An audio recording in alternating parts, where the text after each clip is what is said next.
we are, the truth of who you and I are as citizens of this great country, as human beings, as significant members of this society, that truth is stronger than any deception that would treat us like children and that would deprive us of our rights. Go, Sally. I just want to say that we, the disabled population of Los Angeles, want to be able to speak for ourselves.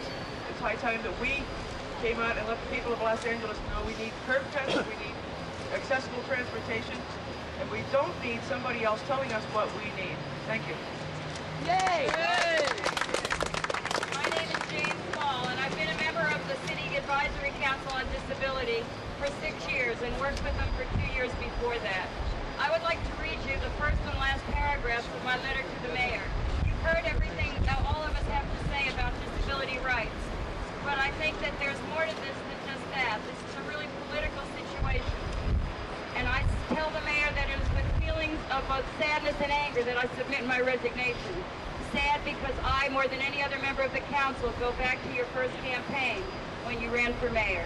We worked so hard and we were all so disappointed when you didn't win, but we still shared the hopes and the dreams. Now they are no more than soft and sometimes bitter memories, for the hope was fulfilled, but the dream has gone astray. I am sad, but I am more than that, I am very, very angry. Angry at the people you appoint to represent you. Angry at your own insensitivity to the disability community. Angry that you seem to have forgotten what it is to struggle for your rights as a person. I am tired of fighting the Bill Elkins and the Isabel Egan's, and yes, the Tom Bradleys, who refuse to recognize that people with disabilities are their peers, and sometimes more than that. I won't leave the struggle for disability rights, but I will choose a different arena. And when we achieve these rights, I'm sorry you won't be there to share the triumph. I also would like to read the demands that we're making today of Mayor Bradley. To Mayor Tom Bradley, we are angry, despite repeated attempts by members of our Advisory Council on Disability and other representatives of the community to bring the situation to your attention. Your administration continues to discriminate against persons with disabilities and sensory impairments. This pattern of paternalism cannot be allowed to continue. It reflects the age-old counseling and medical approach that has kept people with disabilities subservient to the non-disabled community. We are angry. When confronted with the fraudulent and unjust actions of members of your staff, you defended them and ordered the members of the Los Angeles City Advisory Council on Disability to work with these same staff members. We are angry. Of the many city commissioners appointed by you, only 4 are persons with disabilities. Your mayor's office for the disabled is headed by a non-disabled person who was named to the position under questionable circumstances and chosen over other more qualified candidates who happen to be persons with disabilities. There are few, if any, disabled persons in high positions of authority in your administration. We are angry. We demand self-determination for persons with disabilities and an end to paternalism, handicapism, and discrimination within your administration. To achieve this, we demand that you take the following actions. Replace Isabel Egan as head of your mayor's office for the disabled with a qualified and experienced person with a disability. Establish a city commission on disability, of which at least 2 members shall be chosen from a list submitted by the Los Angeles Coalition for Disability Rights. Appoint a qualified person, preferably one with a disability, as the city's 504 compliance officer, based on the specifications detailed within 504 itself, replacing Bill Elkins, who meets none of these qualifications. Redefine and redirect the mission of the mayor's office for the disabled, so that it assumes an advocacy role on behalf of disabled people within the city, and ceases to compete with community agencies for employment training grants. Appoint more persons with disabilities to city commissions in a manner reflective of our 19% population, and initiate a hiring and promotion program that will enable disabled persons to hold more positions of authority in your administration. Yes! We present these demands to you in good faith and with determination to achieve our rightful place in our society. We ask you to take action to meet our demands within 30 days from this date.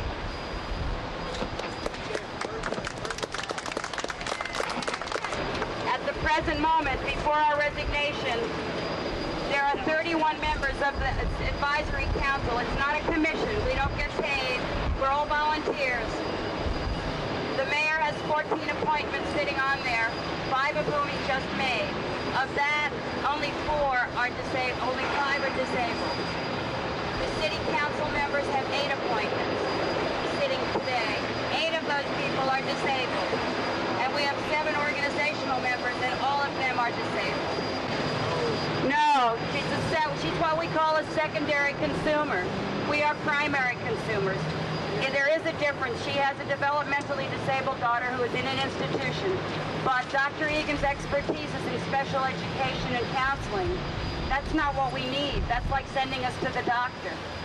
We don't need a doctor. We need an advocate. What were the questionable circumstances of her appointment? After the job was opened with a job opening. People applied for the job, including several qualified disabled people. The time deadline closed, right? Interviews were closed. They then went on to interview without opening it up to the disabled community. So she was interviewed after the deadline? This is what we understand. That she was interviewed afterwards where they were looking high and far and wide for someone else that they would want, and that they hired her after the closing period. Yeah, I just wanted to add, we've been having an ongoing problem. We represent some 5,000 workers at the Southern California Gas Company, and we've had an ongoing problem with them to get them to hire people who are disabled at the gas company and to rehire people who get disabled on the job. And we have gotten a tremendous amount of support from the disabled community in that effort. In fact, they have been the main driving force with the discrimination legislation that was passed, which has helped us enormously. And it's a real blow to us that this is happening in the mayor's office, because it's going to weaken our position enormously. If the gas company sees that the mayor doesn't want to hire people with disabilities, what are they going to do? And so there's a press release here with a fuller statement, but I just wanted to say I'm in full support of all the people who are here fighting against what's happening in the mayor's office. Thank you very much. Thank you, Sam. My name is Iris Wexler, and I'm coordinator of the Moses program at Temple Beth Hallel in North Hollywood, which is a program to integrate people with disabilities into a mainstream temple. The Moses program and the LA City Advisory Council on Disability were the only 2 groups for the city of Los Angeles that submitted applications for a nationwide competition in Washington, D.C. Last year, we won honorable mention despite the most prolonged negative manner of action of the mayor's office for the disabled. And of course, after we did win, the then acting director took great credit in helping us. We applied again this year. I sent the application downtown, called several days later to verify that it had been received by the mayor's office for the disabled. I was told they had received it and that it would be submitted to Washington for the January 31st deadline. On March 9th, I received a phone call from one of the advisory council members that there was rumor that the Moses application was never sent to Washington. I then called Washington. This was confirmed, and the mayor's office, I feel, lied to me by telling me that it would be mailed. Dr. Egan never had the courtesy nor the decency to inform me that this application was not submitted, nor did she ever return the application. Now, I feel all this is really quite incidental to the problems of the mayor's office. The primary issue here is the same as Gallaudet University, that the people with disabilities can do for themselves and do it very, very well. I'm a member of the disability community of Los Angeles, and I'm speaking for those of us in the community who support the people here today in their demands. And believe me, they have all our support. For years,